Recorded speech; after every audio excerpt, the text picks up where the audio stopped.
நிறைய இன்வெஸ்டர்ஸ்க்கு இந்த இன்வெஸ்ட்மெண்ட் ஆப்பை மார்னிங் ஒரு தடவை, மத்தியானம் ஒரு தடவை, நைட்டு ஒரு தடவை பார்க்குற ஹேபிட் இருக்குது. மியூச்சுவல் ஃபண்ட்ஸில் காலையில் ஒரு ஃபிகர் காமிச்சதுன்னா அடுத்த நாள் காலையில் வரைக்கும் அதே ஃபிகர் தான் காட்டும். ஓகே. இந்த ட்ரேடிங் அக்கௌண்ட், டிமேட் அக்கௌண்ட் மாதிரி அப்பப்போ போய் பார்க்குறாலும் எதுவுமே மாறாது. ஃபர்ஸ்ட் ஆஃப் ஆல் டெய்லி பார்க்குறத நிப்பாட்டணும். மந்த்லி ஒன்ஸ் வெல்த் ரிப்போர்ட் வருது, அதை பார்த்தா போதும். இதுக்கு நடுவில் எனக்கு வந்து டெம்ட் ஆகி எனக்கு பார்க்க தோணுது அப்படின்னா தயவு செய்து இன்வெஸ்ட்மெண்ட் ஆப்பை டிசேபிள் பண்ணுறது. உங்களுக்கு மாதம் வெல்த் ரிப்போர்ட் வருது, அது மட்டும் பாருங்கள். 2 to 3 months பார்த்தா போதும். அது நம்மள வந்து மென்டலி டிஸ்டர்ப் பண்ணும். Okay. You will get super excited also. When the markets are going good, you will get super excited. Markets correction ஆகும்போது you will get disappointed. உங்களுக்கு மூட் ஸ்விங்ஸ் பயங்கரமாக கிரியேட் ஆகும்.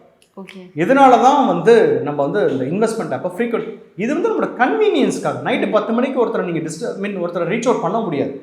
நீங்கள் சிஸ்டமை போய் பார்க்க தான் கஷ்டமாக இருக்குது. அதனால ஆப் கொடுக்குறோம், ஆப்பில் போய் பார்க்கலாம். இதை உட்காந்து டெய்லி தூங்கி எழுந்தவுடனே நம்ம பார்க்கணும் அப்படிங்கிற அந்த ஹேபிட் இருந்ததுன்னா that is not a good habit. நீங்கள் டெய்லி போய் கோல்டோட ரேட்டை போய் செக் பண்ணுறோமா, ரியல் எஸ்டேட்டில் போய் நீங்கள் லேண்டை வாங்கினா போய் கேட்குறோமா அங்கே எவ்வளோ வருதுன்னு சொல்லிட்டு, அங்கே என்ன போயிட்டு இருக்குன்னு சொல்லி கேட்கறது இல்லை. ஆக்சசிபிலிட்டி இருக்கவும் அதை போயிட்டு தொடர்ந்து பார்த்துக்கிட்டே இருக்கிறதும் எக்ஸாக்ட். இந்த மாதிரி பண்ணினோன்னா இந்த மாதிரிலாம் நமக்கு வந்து இதாகும். ஸோ இந்த 5 விஷயத்தையும் ஃபாலோ பண்ணாங்கன்னா எல்லாராலையுமே பெரிய லெவலுக்கு வெல்த்தை கிரியேட் பண்ண முடியுங்க.